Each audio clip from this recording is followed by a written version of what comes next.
Je vous en avais déjà parlé dans une autre vidéo, donc le gouvernement veut mettre en place donc plusieurs choses, plus de bornes, etc. Comme d'habitude, la voiture électrique c'est très bien, mais si ce n'est pas expliqué, eh bien tu pourras mettre autant de bornes que tu veux, surtout si elles sont très chères, eh bien finalement les gens partiront où? À l'hybride. C'est aussi simple que ça. Surtout de par le manque de polyvalence et tout ce que les médias, en fausses nouvelles malheureusement, peuvent raconter.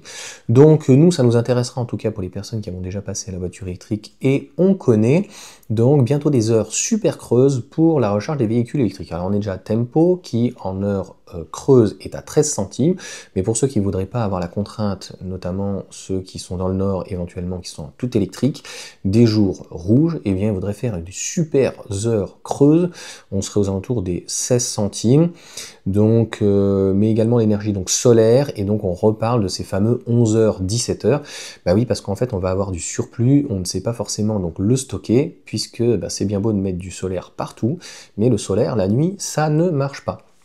Donc en fait on va avoir au niveau du parc et de la gestion en fait du réseau électrique et de ses puissances à différentes heures complètement revues, et que ça soit en hiver ou en été, surtout quand on est dans le sud, de 11h en fait à 17h, eh bien on produit tout le temps. C'est pour ça que j'avais pas compris pourquoi ils allaient faire des heures creuses de 18 à 22 heures et justifiant que c'était du solaire. Alors en plein hiver, il fait nuit. Hein. Et puis le matin, à 6h du matin, à 8h, enfin c'était pas très cohérent.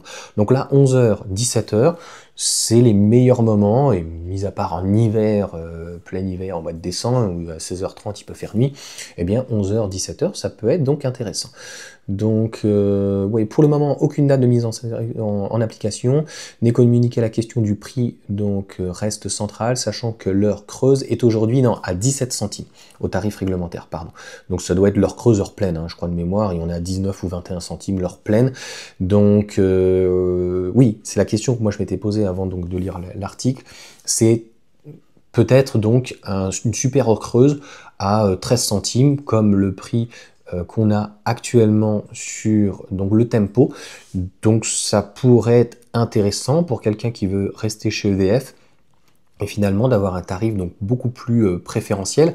Seul inconvénient, pour ceux qui ont des panneaux photovoltaïques, bah, si vous avez un super heure creuse à 10 ou 13 centimes, vous serez beaucoup moins compétitif. Et puis c'est surtout, il y a eu une panne électrique, je crois, ou un problème donc de réseau en Espagne, parce qu'il y a de plus en plus de personnes qui ont des panneaux photovoltaïques, et notamment du plug and play éventuellement, et qui renvoient dans le réseau. Et tout le surplus ne peut pas être accepté, pareil, par les transformateurs ou autres. Ça va créer donc des discordes, en tout cas au niveau des tensions et au niveau donc des puissances.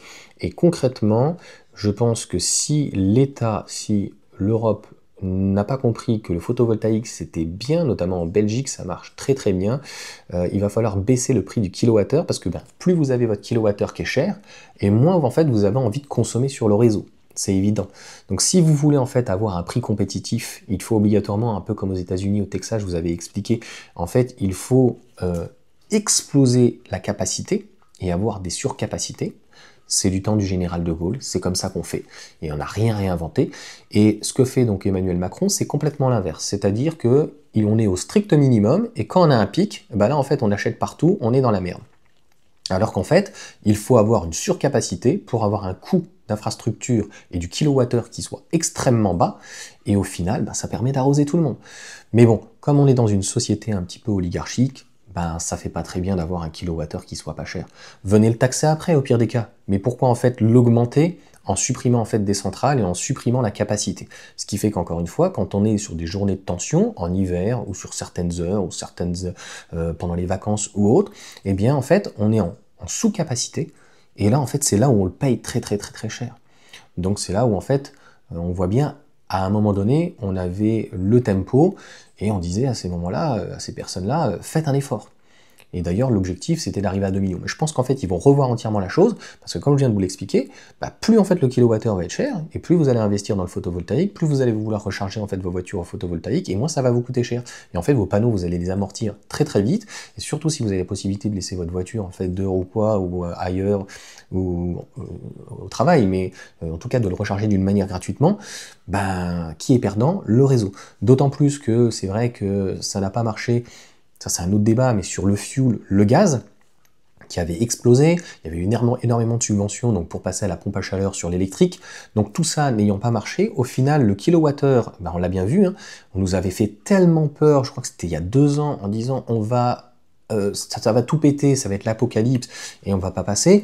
Au final, il n'y a pas eu de souci parce que le prix a tellement augmenté et on a fait tellement peur aux gens que je crois qu'on a eu une diminution de 8% de la consommation. Et ça, c'est pas bon. Parce qu'en fait, on est obligé d'être sur une croissance. Donc en fait, quand on a une consommation qui est réduite, ça veut dire que finalement, tout ceci aussi est en décroissance.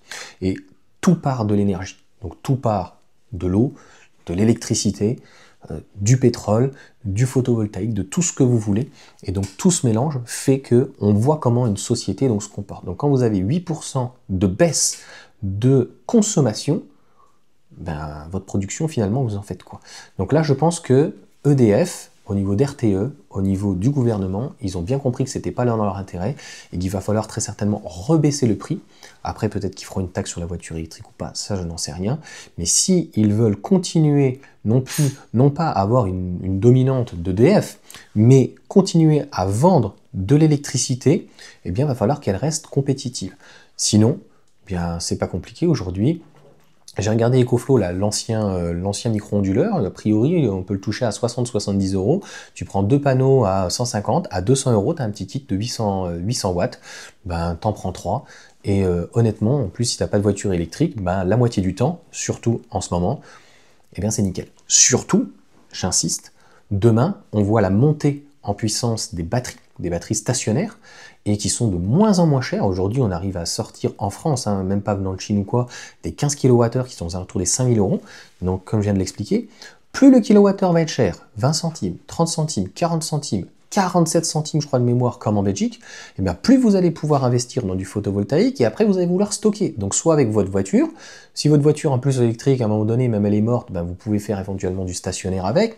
Je pense qu'il risque d'y avoir des MG4 standards ou autres, donc par la suite, on pourra peut-être faire de la gestion ou de la bidouille. Et puis, le reste, c'est d'avoir en fait des batteries. Une batterie, honnêtement, déjà de 10 kWh, ça commence à parler. Donc là, il y a des 3 kWh, t'en prends 3, ça fait 9 kWh. Et a priori, en gestion, on est aux alentours des 3 000 €. Donc en fait, ça s'amortit très vite.